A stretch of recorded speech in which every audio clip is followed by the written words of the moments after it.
Hey everybody, KMO here, and we are live from the FACT TV studios. That's Falls Area Community Television. And I have a guest on Zoom from, are you actually in Texas? I am. Okay, we've got Professor Nick Kiersey. He's in deep Texas. Deep Texas. So deep it's practically Mexico. Practically Mexico. You hear a lot of Spanish, do you? Oh yeah, loads of Spanish. Speak any? Un poco. More than more. me. Yeah? I've been dreaming of moving south of the border. Watching a lot of videos Nice. about living in Mexico or living in Colombia. There's a podcast I listen to, what's it called? The Expat Files. Okay. And he's in Guatemala. He has nothing good to say about Mexico. Okay. But anyway, occasionally I will watch Learn Spanish videos on YouTube. I tried the Learn Spanish in Your Sleep videos. You ever seen Right. those? Very I've annoying heard thing of happened. that kind of thing. I was in a very stressful situation. I needed to hide from some villain or monster. And there was some annoying young woman who just kept insisting on speaking conversational Spanish out loud while I'm trying to hide from this monster. So that didn't work out.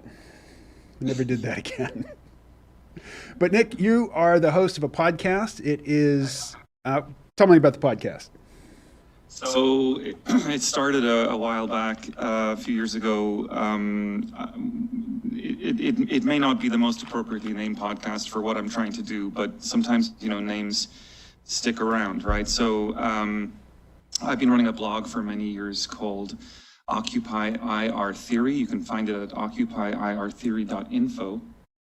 And there, as part of what was initially sort of back in the 2013, 2014 period, what was initially kind of an effort to see what hypothetically a mic check, to use the old Occupy slang, what a mic check from the streets might say to international relations theory as an academic discipline. So we did a couple of, me and some friends did some writing in around that time, which got published in sort of open source journals, which were kind of a new thing in IR back then.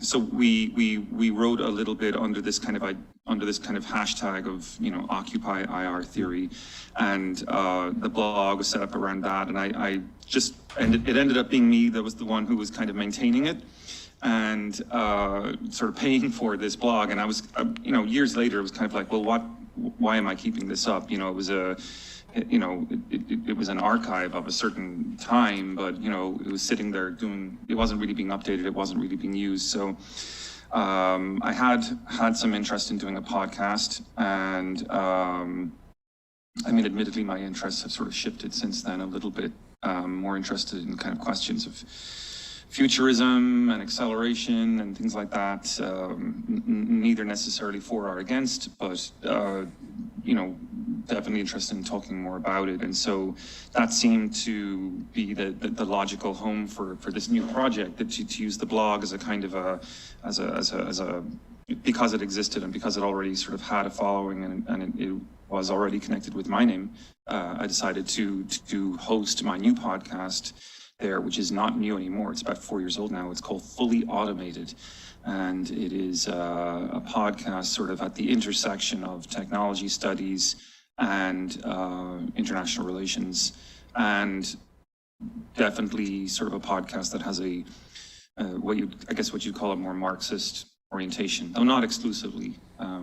We do all kinds of interviews to do with space exploration, debates within the left about liberation and emancipation. Also very interested in sort of what you might call the post-identity left. That is a left that's kind of seeking to kind of maybe get out from underneath the thumb of the post-68 movement and try to get back to some kind of materialism or materialist orientation. All right. I must warn you, you're mostly going to be speaking to an audience who they use the word imaginary as an adjective, for example. Okay. So sometimes I might ask you to unpack some of the lingo. That's fine. That's fine. I'm totally happy to do that. I'll do my best at least. Now, Yeah. you also like science fiction. I do love science fiction, yes, and that's I think kind of how we've become connected lately because I'm working with some friends on a new venture at the minute. It's on Clubhouse, which is kind of new for me.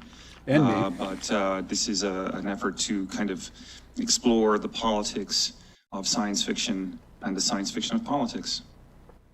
So that is an event that takes place at a fixed day and time on Clubhouse. Go ahead and plug 12:30 Central Time every Wednesday. I'll share the link for that to KMO if you want to pop that in your description as well. I absolutely will.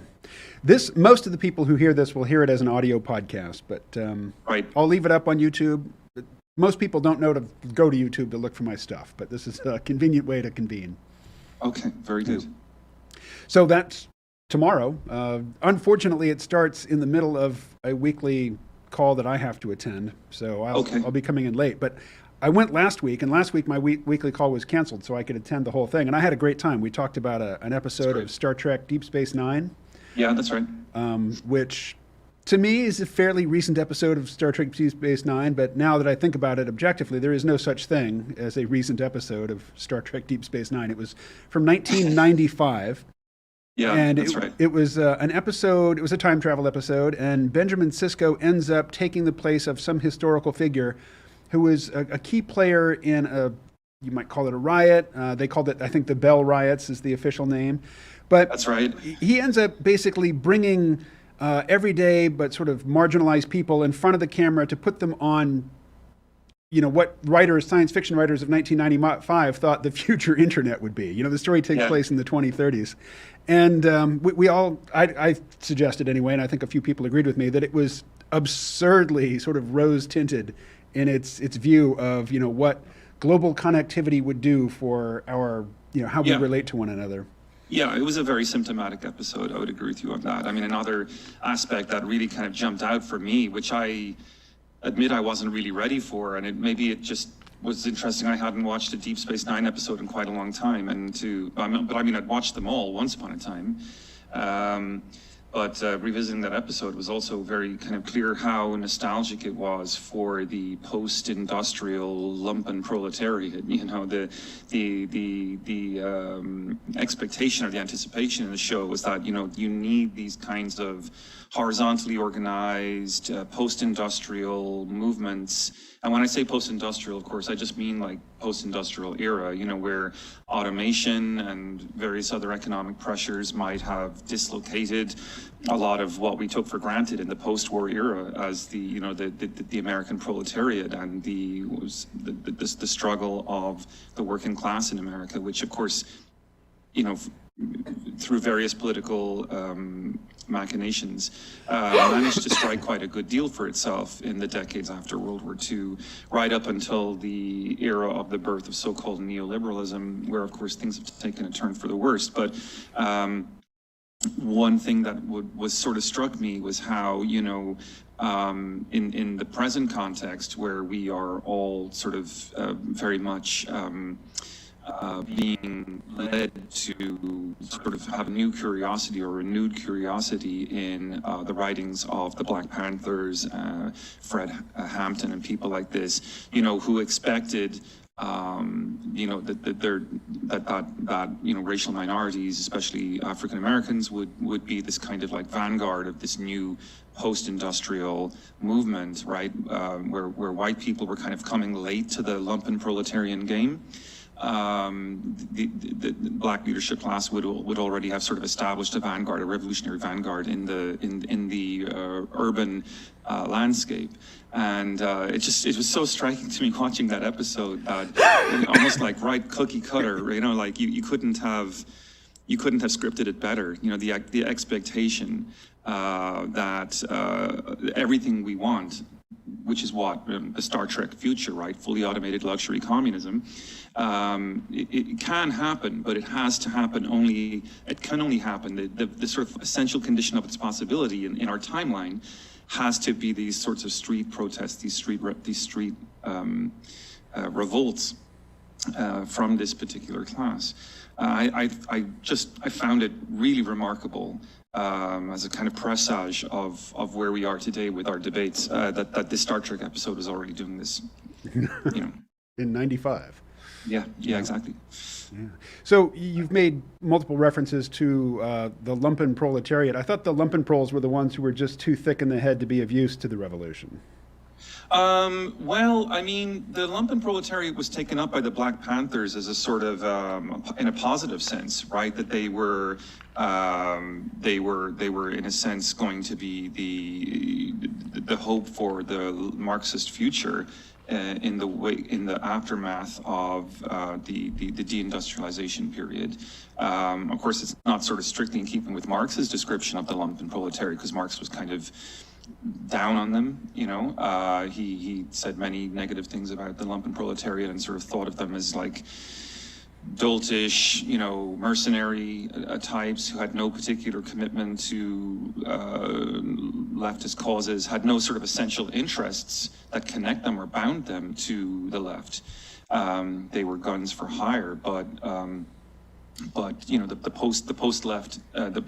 post 68 left, I think, has a different take on this. Now, I will say that my reading of this is very much shaped by Clyde Barrow's recent book on the so-called dangerous class. That's the name of the book.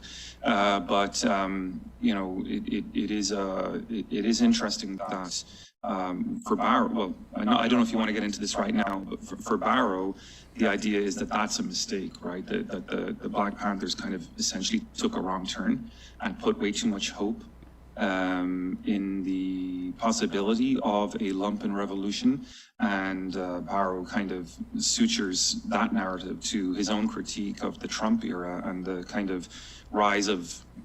I don't think I'm quite putting words in his mouth, but I mean, but if I am, I apologize here live on air. But it seems to me he's kind of connecting, kind of trying to go back to the older Marxist definition of the lumpenproletariat and sort of connect that to the deplorables debate, and sort of suggest that the January 6th insurgency that happened earlier on this year in Washington, D.C. was kind of an expression of an actual lumpen revolt, and it wasn't pretty. So, it just kind of, I think, shows up at least that Marxist idea that maybe the lumpen aren't as predictably reliable for your revolutionary purposes as you might wish, and they are certainly kind of guns for hire in that sense. But I don't know. I mean, it's an interesting debate. I have a lot to say about it, and we can talk more about it if you want. Well, on the topic of being fully automated and having a wonderful Yes. post-scarcity society, you say that Star Trek is such a society. It's I would call it a post-scarcity society. You suggest that it is the embodiment of fully automated luxury communism. But with Star Trek, it's always, I mean, it has such a long history, a long production history. And it seems that the Star Trek of each era is very much of its era. And there are some things which have changed dramatically in society now, where if you look at the original Star Trek show, it just seems absurd that people would be so sort of culturally retrograde or, very hyper-conservative about certain things. And yet it's the far future. But I think a better embodiment, at least of my understanding of fully automated luxury communism, would be the culture from the E&M Banks novels. You're nodding as if you've read those novels, so let me pass it over to you and first encourage you to describe the culture. I think I'm the wrong person to get into E&M Banks. I've casually read two of the novels, and I don't have a sort of a grasp on the hard dynamics of those books, unfortunately. I mean, get me on Kim Stanley Robinson any day of the week, and I can probably talk a bit about that. But unfortunately, Ian Banks is not my bailiwick. But I think just to sort of, I'm not sure if you're kind of coming at a kind of a critique of the idea of Star Trek as a fully automated luxury communism, but I think the beautiful thing about Star Trek is that it kind of leaves closed the question of the politics of fully automated luxury communism. And this is a big criticism that I have in the literature, or of the literature, which is that I think the critics of fully automated luxury communism kind of sees upon it as starry-eyed naivete, that it's putting too much hope and praise in the idea of a technological revolution being the cure to everything that ails us. And, people like Aaron Bananev, who has a book out right now, just out a few months ago, he is very critical of left-wing arguments about fully automated luxury communism from that perspective, and argues kind of from a more traditional leftist perspective that we need to kind of forget the technology and get back to the working class struggle. But now, to what extent Benenav's characterization is fair or not, I don't know, because certainly Star Trek doesn't necessarily help it, because Star Trek doesn't get into the politics of how we get there, if you know what I mean, what is to be done. But I think the fully automated luxury communism literature, another Aaron Bastani, the British commentator who, to my knowledge, coined the phrase fully automated luxury communism. He's very clear on this, and it's a point that's completely overlooked in, I think, the criticisms of his work, which is that he's not really kind of just describing the techno future that might come, the idea of a kind of a Marxist revolution of abundance that might just sort of be bestowed upon us kind of by accidentally or by the way as a result of the machines developing sort of superior ability to manage and produce themselves. I think what's clear is that FALC, as we call it in shorthand, fully automated luxury communism, FALC is a political project. And I really insist on this point. I think it's essential if you want to understand why people find it such a compelling concept. Because I think the left right now has such a hard time unifying behind anything. Right, and I think that's why you see so much of the behavior that you see, which the problematic behavior you can see among many leftists online, various sort of debates about cancel culture and things like this, which are, there's an important critique to be made there. But, like, Adam Curtis and people like that, his documentary Hypernormalization was very informative a few years ago for many of us. This kind of turn, this cultural turn of the left I'm not so dismissive of it, but I think when it becomes the sort of singular focus and the trump card of the left, it can really send us in a wrong direction. And I think, it's a symptom of the powerlessness of the left at the moment. So what I think we actually do need to be doing is getting back to slogans, getting back to political organizing. And I think arguments like fully automated luxury communism provide many of these slogans and provide coordinates, provide goals that we can kind of shoot for as a way of moving towards, a more socialist trajectory. And I appreciate, your audience may not be fully down with me on that, but I mean, that's the argument. It's a kind of, what I'm hoping for is that it's potentially a language, a toolbox, if you will, that allows us to escape from the trap that we're in on the left right now, where we seem to be doing the opposite of what Dale Carnegie famously kind of wanted for us all, which is, to make friends and influence people. I think we can be more friendly and more influential if we have high quality slogans that show how the struggle combined with the technology can pay off. So when I think about Star Trek and I think about the culture, and let me quickly describe the culture. Yeah, you talk about the culture, because you made some great points about it in our clubhouse last week, and I'm sure the listeners would love to hear it. So Ian M. Banks, he wrote what I would call a space opera series of books. It's basically, heroic characters having adventures in improbable circumstances, sort of, there's not a consistent cast. It's, the novels can be read out of order. There's only a couple recurring characters, but the culture itself is this enormous, probably thousands or millions of planets, but not everybody's living on planets. It's a human civilization, but it's basically run by AI. everybody has everything they need. Everything is provided for them. There are no laws. There are no rules. Everything is sort of consensus driven, but it works. And there are no borders to the culture either. It sort of fades out as you get further from the center. But if you live on a planet, or if you live on what's called a Banks orbital, which I think players of the game Halo would be familiar with. It's these big, like a ring world, but it doesn't circle a star. It's sort of out in orbit of a star, and it's tilted in such a way that there's a 24-hour day. I don't think they have the Star Trek replicator technology, but they're almost to that level. Nobody has to do anything they don't want to do. There's no toil.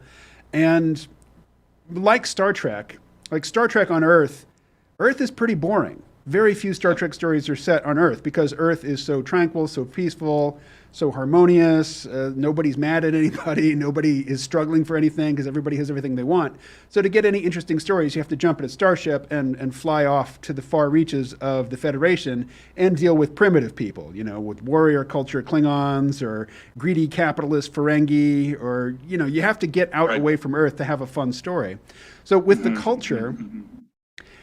in the culture, I mean, if you want a job, you can have a job. You don't have to, but you can.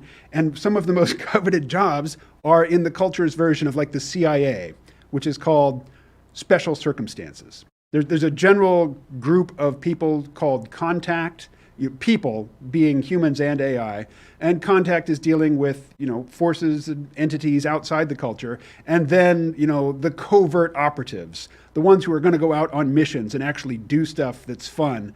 They're special circumstances, and almost every book involves somebody in special circumstances. And so the two fictional worlds are similar in that it's really super boring, to live there. And to get an interesting story out of it, you have to show some interaction between the culture and somebody who is warlike or acquisitive or domineering or something. I think the big difference is Star Trek makes a big deal out of, we don't let AI do our thinking for us. It's all humans or humans with funny, wrinkly foreheads making all the big decisions. Whereas in the culture, it's the exact opposite. Humans are great. Humans are fun. We love our humans to death. Put them in charge of civilization, as if, Yeah. And there's just that really unabashed embrace of, yes, AI will do it better than we do. So let me stop on the topic of AI and have you jump in there. Well, that's a good one. I have read, I believe, the novel Uses of Weapons. I love that one. Which I thought was a cracker, and I do intend to revisit Banks soon. So the AI question is very interesting because, of course, so many of us, when we first sort of embrace the concept or find ourselves curious about it, automatically kind of jump to the science fiction world for our cues, right? And so what we find are that we preoccupy ourselves with debates about, the ethics of how we deal with AI. I think about the TV show Battlestar Galactica here, for example, which even raises kind of the question of like, can you rape a robot, a thinking, feeling robot? And these are all sort of fascinating symptoms, I think, of our own culture, if you'll forgive the phrase, because I think they're so disconnected from what AI actually is and will remain for the next several hundred years. I don't really foresee a thinking, feeling artificial intelligence in the offing. I think if that were ever to happen, it'll be a long way away, simply because I don't think we have any kind of a clue about what our own intelligence is, or as human beings, we're not to sort of be nostalgic for humanity or something like that, but I think part of what it means to be human is to be non-linear, right? I mean, to accept that human beings are kind of random. We don't really fall very neatly into categories. We tend to be slippy, messy creatures, and that's where creativity comes from, right? That's where the thing that makes us us comes from, and we should celebrate that and appreciate that. I think, as frustrating as it can be sometimes, I mean, it is what makes us us. So. The real question about AI is therefore, what is AI today, and what is AI doing with us today, and how do these science fiction representations of AI kind of disarm us against from seeing the key debates that we should be having today, which is like, what does it mean to live in a society that's so algorithmic, right? What does it mean to live in a society that is kind of essentially forcing us into sort of a multitude of processes that remove the randomness from our lives and from who and what we are. Now, of course, I'm not kind of a fetishist of randomness. I don't, that's not good for us politically to have too much of that. There's a trade-off there. Whether you're on the left or you're on the right, you need to be organized, right? You need to have structure. But what I will say is that, I think in our lives, AI is certainly something that has downsides, and as much as it can solve, as much as say cybernetics and debates about cybernetics are super interesting because they can solve problems to do with how we allocate goods and services, problems to do with how we allocate wealth. I think equally we all know that AI can kind of give us a false sense of the world that we're living in. I'm trying to think that's of its the name main of the job, scholar. I think. Cass, what's his name? It's not Leon Cass. I think it is actually Leon Cass. Several years ago was talking about, the idea of a daily me, and Leon Cass Sunstein, I meant to say. He, I'm not a huge fan of him. I find him to be quite a conservative thinker, formerly attached to the Obama White House, I think. But he argued, I thought very well, that one of the risks of AI sort of commanding our life world is that it sort of it diminishes the possibility of us encountering difference, right? And having alternative thoughts as a result of that. It's something to watch out for. So when thinking about fully automated luxury communism as a desirable state, for the world to be in, let me ask you to describe it specifically with these questions in mind. What technology is required to bring it about? Could we do it with existing technology, particularly energy technology or energy availability? What drives? What's the power source? And you've already mentioned that you think that AI, like artificial general intelligence, is hundreds of years in the future. So I take it for granted then that you think that fully automated luxury communism doesn't rely on artificial intelligence. But correct that as you need to. So go ahead. I mean, I won't claim to have thought all of this through, KMO, but I'm very taken with books like The People's Republic of Walmart by Mikhail Rosworski and Lee Phillips. I think it's a great book. Everyone should read it. The idea there being that, look, we already have the technologies to handle the logistics of complicated social relations in a manner that allocates goods and services efficiently, using non-market-based solutions, which is obviously always the canard, right? Well, how are you? The market's the most efficient mechanism we've ever discovered for allocating resources. How are you going to sort of artificially get around that? And Rosarski and Phillips argue that we actually have already in our present time solved this problem. Large corporations like Walmart do this every day, by very, very complicated algorithms. And what they are arguing, and I think it's brilliant, is that, there's no reason why these algorithms can't be run by, by the public, for the public, in a more democratically accountable manner. Is that fully automated luxury communism? I don't know. Again, as I said earlier on, fully automated luxury communism isn't sort of a destination. It's a slogan. It's a political project. It's about the road from here to there. And if we think about it in those terms, I think it's quite interesting to look at debates about, the Chilean experiments on using cybernetics to organize the economy. It's quite interesting to look at books like Rosarski and Phillips's book on Walmart to see, again, just thoughtful, creative ideas about ways in which we can democratically manage the economy without necessarily regressing into these, what I would consider more unattractive, horizontalist left sort of propositions, which always sort of succumb to these accusations, like Oscar Wilde sort of famously put it. The problem with socialism is it takes up too many evenings. Of course, that's because you're always in a meeting somewhere, trying to figure out, trying to vote about some obscure point about what to do with the sewage system in your local town or something like this. Before you go on, let me interrupt for a second. People find that off-putting.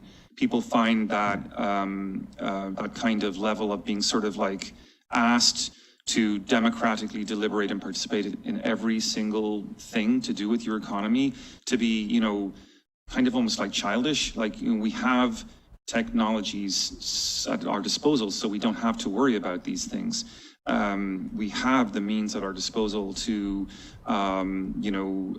democratically decide some basic parameters for how these things should function, and then just let them go. Let them rip. They don't need to be looked at every week. They certainly don't need, mass civilian assemblies to come and discuss them every week, right? So I think in that respect, the hope, the promise of using cybernetics and using automation for communism, if you will, is that it allows us to kind of get on with the business of being free and not have to get super bogged down in these details, which is rightly or wrongly what many of us feel anarchists are asking us to do, right? So we're kind of coming at this from a anti-anarchist perspective. Obviously not blanket anarchist, anti-anarchist. I mean, there's a lot of good stuff in anarchism, but that's the stereotype that's invoked about anarchism is kind of what we're trying to assuage here, right? That people get so and not without cause worried that what they're being asked to do by the left today is deliberate on everything every minute of every day. And what we're trying to sort of show is no, actually, you do get to go ahead and have a life and be free if we're willing to let cybernetics help us along the way. And of course, the state, right? The state has a role to play here. Sorry, I feel like I might maybe alienating your audience a little bit because I'm getting kind of in the weeds, and I apologize for that. I hope this is useful for you. Well, let me throw that same question back to you, for review. What about energy? Does fully automated luxury communism run on coal, or does it run on solar and wind energy, or what's powering this? I don't think we have a black and white answer to that question. I personally come from the school of thought that says we will have to rely on nuclear power for a lot of our energy in the future, because I don't think that, again, I'm totally ripping off Lee Phillips on this. So, if you want a better version of the narrative I'm about to give you, just go to him. He writes in Jacobin, and he can be found, getting hauled over hot coals on Twitter for this position by a lot of people on the left. So, the left isn't fond of what I'm about to say here, but the reality is I don't think we will get the kind of energy that we need for everything from renewable sources. There are problems, at least in the present moment. Maybe in the next 100, 200 years, we can get better solar energy better wind-powered energy, better batteries to store that energy. But in the meantime, we do have to sort of consider that a lot of our industrial applications need consistent, deliverable energy levels that are high, and right now, in terms of green energy, nuclear seems to be the only way to do that. And I think I would insist that nuclear is a relatively clean technology. I think, you just look at what Germany has done, getting out of nuclear altogether since the Fukushima nuclear power disaster. And it's not pretty, they've switched back to coal. They don't have enough renewable energy to serve their needs. So they're bringing coal power plants back online. And I think we're probably going to need to avoid that in the future. So that's the energy question. I mean, I think another useful aspect of this, though, is that it's not just, where do you get the energy, right? Like the technology itself will make the delivery of energy safer. You'll conserve more energy out of the system by having a better grid. There are possibility of more local sources of energy going to be available, so we may not be as dependent as we would imagine on a grid. Battery-powered cars, I think, will be more energy efficient than, combustion engine-based cars. There's a lot of proof or evidence to suggest that that's the case at this stage.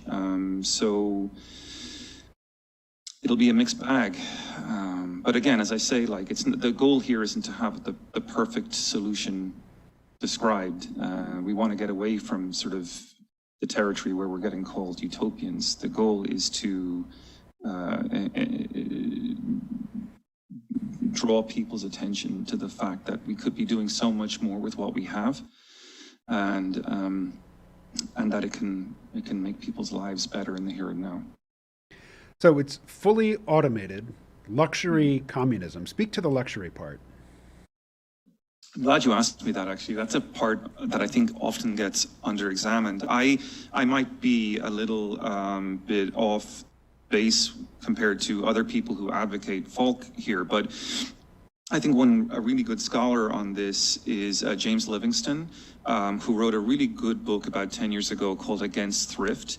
And in that book, he just really goes to town on the post-68 left. And when I say post-68 left, I hope people are kind of following along with what I mean here. This is the kind of the anti-consumerist identity politics style left that sort of picked up after, it became apparent what the USSR was doing and the atrocities that were being kind of carried out in the name of communism in Central Europe and Eastern Europe and in Asia. So what you have in Livingston's argument is a recognition, I think, that consumerism itself isn't necessarily a bad thing, that in the future utopia, there will have to be consumerism, if it's going to be attractive to people. I think that's the main strategic point, right? If you want to sell it, it's going to have flat screen televisions. Whereas a lot of the left in the 70s and 80s spilt a lot of ink on the argument that,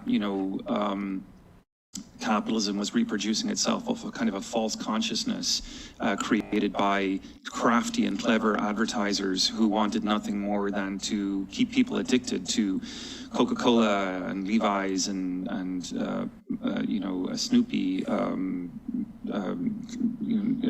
clothes with Snoopy logos and things like that on them, which of course were big in the 70s, right? So sorry, I was just remembering some articles I read a long time ago about that.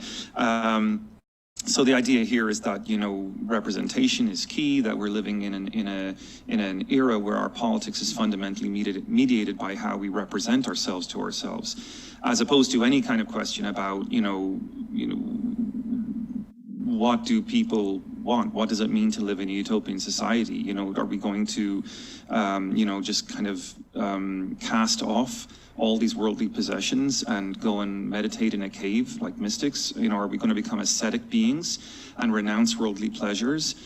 Is the body, is the flesh nothing, right? You know, so you know, in its haste to be anti-consumerist, the left, I think, forgot to explore the question of luxury and how and whether and to what extent there should be limits to that. And it strikes me, having read Livingston's book, he makes a really good argument there that the ultimate limit to consumerism shouldn't really be, oh my God, you know, false consciousness, too many people like the new Britney Spears album when it's clearly no good. I mean, that sends you down the road of the Frankfurt School and, you know, sort of arrogantly posturing high culture as a kind of a, you know, a better alternative to low culture, this kind of thing, right? So what you want instead, I think, is a limit that recognizes the environment, of course, right? Like, that's just a very strategic, pragmatic limit to what we can consume. You know, we cannot consume more than our planet will allow. But apart from that limit, what's the problem, right? Like, are you know, are PlayStations not cool? I mean, you can have a great time on them. Gaming is probably going to be part of our utopian future. I would like to think it would be. Probably designer handbags with fancy labels will be part of our utopian future. I mean, they won't be centered around the profit motive anymore, conceivably, but you know, but if I can venture the point, I would say that, you know, looking good, feeling stylish, even modifying your body if you want. I mean, there's no intrinsic reason why these things cannot be part of the left in the future, or the left promise of what the future can be. Got some comments here. Benner Rubber says, so is the agriculture industrial? Can it be regenerative agriculture, which does better at allowing the soil to have water absorption capacity, which affects the climate via hydrology? Thermodynamics of healthy soil is rad, says Benner Rubber. There's a substantial population of people who are nauseous at externalizing our relationship to the environment to an industrial behemoth that affords a culture to attain absurdities like veganism. So there's a lot packed into that. That's a lot. That's a lot to unpack. Yeah. How do you get from the behemoth to veganism? Sorry, was there more? No, that's it. But I mean, if we want to jump to the end to veganism. Go for it. Sorry, please. I interrupted you. I'm No. sorry. If we want to jump to the end to veganism, I think, let me read his exact words again. There's a substantial population of people who are nauseous at externalizing our relationship to the environment to an industrial behemoth that affords a culture to maintain absurdities like veganism. And I think the point he's making with veganism is that vegans think that since they are not eating animal products, their diet is harmless, when in fact, if it's an industrial diet, which is supplied to them by, you know, heavy, intensive uses of pesticides and fertilizers and enormous monocultures, fence row to fence row monocultures that, you know, if you drive I-70 from one end of the country to the other, you just endless seas of corn and soybeans. That's it's not harmless. You know, that's not the way these ecosystems are meant to operate. And so the reason we do that is because you can do that with a bare minimum of human labor. You are outsourcing most of that, you know, that work to machines. So we have less than 2% of the population engaged in agriculture now. And for people like Benner Rubber, I think that's not a good thing. So is fully automated luxury communism one that is fed by industrial agriculture and all the harms that come with it? Yeah, I think it will have to be unapologetically industrial. And I think I would, you know, sort of gingerly push back on the idea that that the problem with industrial agriculture is that it's industrial. I think the problem with industrial agriculture is that it's capitalist, and and as a result, it's not accountable. It's not accountable to the externalities it creates. It's not accountable to how it handles the land. It's not accountable to the people who depend on it for their nutrition and for their calories. There's a lot to say here. I would start by broadly, I mean, let me see where I can go here. One of the most powerful moments to me in my sort of intellectual development in recent years was a little clip interviewing Slavoj Žižek in a trash heap or trash dump.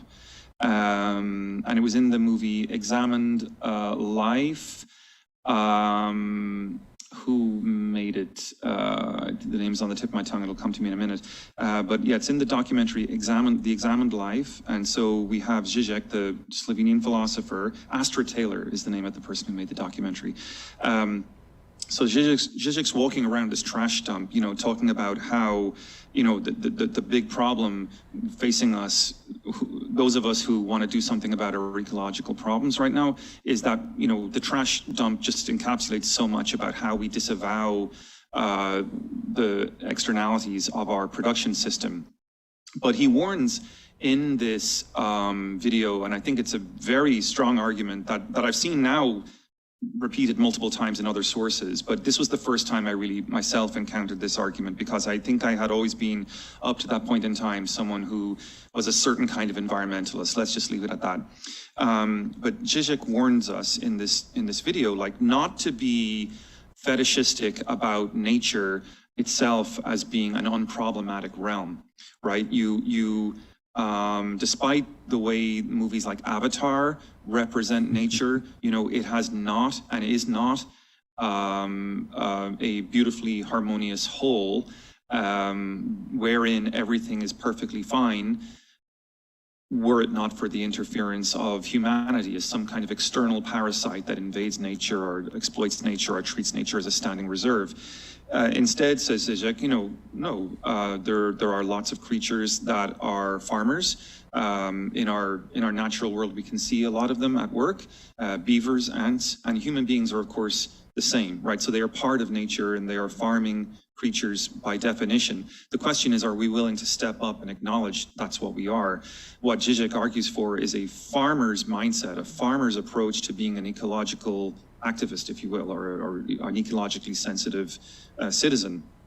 And in this argument, he believes that, you know, a good farmer, or just like a good farmer understands he has to attend to the land if he expects and believes the land is going to give back to him, then so do we also have to tend to our garden, so to speak, right? We have to develop a farmer's mindset. And that will actually be the way we keep the ecology of the planet whole, not by treating nature as some kind of sanctified realm, pristine realm where everything would be fine were it not for humanity. He draws our attention, I think, very thoughtfully to the existence of oil itself and asks us the question, you know, like, where do we think oil comes from? It comes from a massive destructive event, most of it, you know, that wiped out in one blow 90% of the organic material on the planet, you know, the organic life, and deposited it into the soil. And that's where oil comes from, the oil that we put in our cars, right? So our civilization depends on this carnage and death for its existence. But that doesn't mean that we should, you know, back away from the responsibility of having to look after nature, but probably better not to call it nature, probably better to call it the ecology, and probably better to again, recognize the limits of the ecology in terms of what we can do with it as farmers, but to understand that, look, one way or another way, we are dealing with something that we have, and that we cannot but look at as humans, right? Nature is a human narrative. Ecology is a human narrative. Nature itself doesn't really care, right? It doesn't have a consciousness. It doesn't think. It doesn't have a heart. It doesn't have a brain, right? So one way or another, it's an aesthetic creation of the human mind, and its politics are the same, right? Now, to move from that then to from having knocked nature down a peg or two, that's not to say we should just do whatever we want with it. Of course, we have to use our technologies to try to get more out of it with less impact on it. And you may have seen, I'm not sure how much hope we should take from this, but it seems auspicious that you know, we now have the possibility of growing perfectly good beef in a test tube, right? Genetically, once upon a time, it was DNA from the thigh of a cow, and now it is being grown in a vat as a perfectly viable form of meat. In Singapore, there's a restaurant right now where you can get a beef burger, a hamburger made out of vat-grown beef for $50, right? And that same beef burger would have cost you $150,000 even 10 years ago or something like that. So the price of this kind of potentially very valuable form of meat production, if we're interested and concerned to deliver calories and protein, nutrients to people around the world at a price, if the cost of producing this vat-grown beef becomes lower than the cost of growing it from fields, then you know obviously what's going to happen. Those wild herds, those farmed herds of cattle will no longer be needed as much. You know, they're a huge source of methane, which creates global warming, and we have a huge opportunity to remove a lot of emissions from human activity and a lot of the burden on the planet's atmosphere accordingly. So I would be optimistic about possibilities like that through capitalism, unless there's that's what I would worry about, is that you know these sorts of technologies will be seen as kind of entertaining baubles by capitalist elites, and their potential for being rolled out as a serious solution to global hunger and as a serious solution to climate change are not going to be realized. Well, Nick, we are just about out of time, and I'm sorry that we didn't get to talk about the writing of Kim Stanley Robinson, because I absolutely love the fact that in a science fiction field, particularly on the screen, not so much on the page, but on the screen, science fiction is almost synonymous with a dark future, dystopianism, you know, cyberpunk or crime or totalitarianism. And Kim Stanley Robinson's novels have the ability to acknowledge all the problems that we face and still show us a potentially hopeful future. I mean, one of my favorite books by him, I think, is one of his lesser known ones. It's Pacific Edge. I haven't read it. Oh, it's a utopian California, but it's also sounds great. It's also a fiction within the novel itself. But Okay. I know you've read Aurora. Yes, I have. Yeah, I love I've that one. Heard you Yeah. mention it. Did you read Red Moon? Yes. So these are two novels that he's written like back to back, I think. Mm-hmm. And Yeah. in both of them, a major plot point is the first artificial general intelligence wakes up. You know, Right. as a result Yeah. of having been painstakingly trained and shaped by some other character in the story. That's clearly on his mind right now. He's put it into those last two novels. Yeah, But, I think he might be wrong about that, though. Yeah. the time frame, you know. Yeah. I think the time frame might be quite wrong on that. But I really liked the New York one. I think it's New York 2150 or something I like have that. not read that That's one. another recent book of his. And then I've only just started the new one, Ministry of the Future. I think those kind of books that he does about climate change are very, very interesting, and the way he navigates the political choices that sort of bring us into that we make to respond. You know, the complexities of the political choices that we're facing when climate change is basically inevitable. I think those are his most powerful kinds of works. The question of what it means to live after climate change, what humanity looks like after climate change, are great. Well, Nick, I'm afraid we have to wrap it up here, but I know this won't be our last conversation because I'm going to show up to that Clubhouse event as often as I can. Again, that's Wednesdays at 12:30 Central, right? Yes, and I also want to invite you onto my podcast, which has been on hiatus for a few months now, but we just wrapped up school here, and my grades are all in. Mm-hmm. So I have time now over the summer to get back to doing something that I really love doing, which is interviewing people and editing podcast interviews. I'm sure you love doing it yourself. So it'd be nice to have you on if you would. I'm publicly challenging you now to agree to come on my show. And there's people watching this who will have heard you. Yes. And you have to keep your promise now. Well, you didn't need to bring out the big guns. I much prefer to be the guest on a podcast than the host. It's much easier. There's no editing. Very good. No Yeah, uploading. I think you're right about that, by the way. All right. Professor Nick Kiersey, thank you very much. What a pleasure. Thanks, KMO.